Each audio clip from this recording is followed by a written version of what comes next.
চলতি মাসের শেষ দিকে ঢাকায় আসার কথা রয়েছে বিশ্বখ্যাত ইসলামিক স্কলার ডাক্তার জাকির নায়েকের। তবে তাঁর এই আগমনকে মোটেও ভালো চোখে দেখছে না ভারত। এনে বাংলাদেশকে একটি বার্তাও দিয়েছে মোদী সরকার। পররাষ্ট্র মন্ত্রণালয়ের পর এবার জাকির নায়েকের বাংলাদেশে আসার বিষয়ে কথা বলেছেন অন্তর্বর্তী সরকারের ধর্ম উপদেষ্টা। বিস্তারিত জানাচ্ছেন শেখ ফরিদ।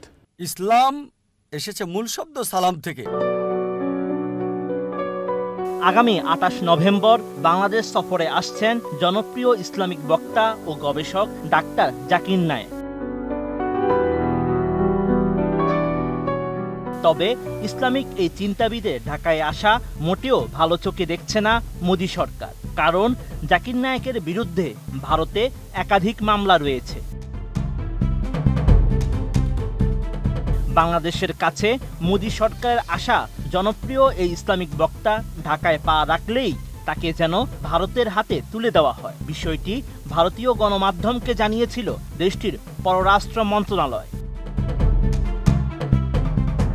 এদিকে জাকির নায়েকের ঢাকার আসার বিষয়টি নিয়ে সম্প্রতি ধর্ম উপদেষ্টা ডক্টর আ.ফ.ম. খালিদ হোসেনের সঙ্গে ইভেন্ট ম্যানেজমেন্টের একটি প্রতিনিধি দল দেখা করেছিল। তখন প্রতিনিধি দলকে ধর্ম উপদেষ্টা জানান বিষয়টি তার এখতিয়ারে নেই।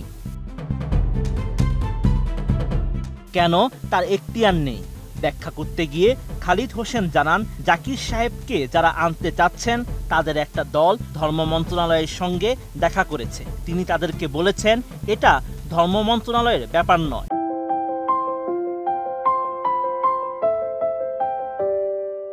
এটি পররাষ্ট্র ও স্বরাষ্ট্র মন্ত্রণালয়ের ব্যাপার, তাদের এখতিয়ারে। ডক্টর জাকির নায়েক সাহেবকে যারা আনতে চাচ্ছেন ওনাদের একটা দল আমার সাথে দেখা করেছেন। আমি ওনাদেরকে বলেছি যে এটা আমার ব্যাপার নয়, এটা পররাষ্ট্র এবং স্বরাষ্ট্রের ব্যাপার, ওনাদের এখতিয়ারে। এবং পররাষ্ট্র উপদেষ্টা আপনারা জানেন ইতিমধ্যে বলেছেন যে তিনি এই ব্যাপারে অবহিত নন। তো কোনো বিদেশি মেহমান যখন কোনো দেশে আসে এটা পররাষ্ট্র এবং স্বরাষ্ট্র ডিল করে থাকে, ওনাদের সিদ্ধান্ত নিতে হবে ওনার ব্যাপারে। আমি তো ধর্ম উপদেষ্টা হিসেবে আমি কোনো এখতিয়ার রাখি না, সিদ্ধান্ত আমি দিতে পারি না। এটা দেবেন স্বরাষ্ট্র, কোনো ল অ্যান্ড অর্ডার জড়িত কিনা বা পররাষ্ট্র যিনি আছেন তিনি দেবেন কিনা, এগুলো ওই দুই মন্ত্রণালয়ের ব্যাপার, আমার এখতিয়ার আসে না। না, আমার সম্মতি অসম্মতি বড় কথা নয়। কোনো মেহমান বাংলাদেশে আসবেন সেটা দেখভাল করবেন স্বরাষ্ট্র এবং পররাষ্ট্র। আমার পছন্দ অপছন্দ বড় কথা নয়, ওনারা যদি পারমিট করেন তাহলে তিনি আসবেন।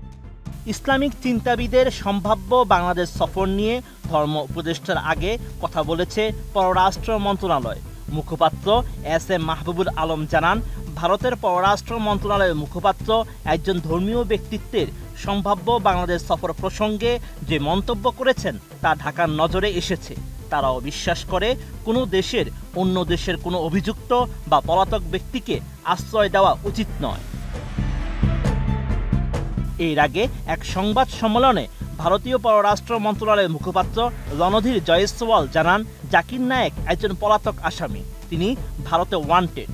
তাই নয়াদিল্লির আশা তিনি যেখানেই যান না কেন সংশ্লিষ্ট দেশ তার বিরুদ্ধে যথাযথ ব্যবস্থা নেবে এবং ভারতের নিরাপত্তা উদ্বেগের বিষয়গুলো বিবেচনায় রাখবে।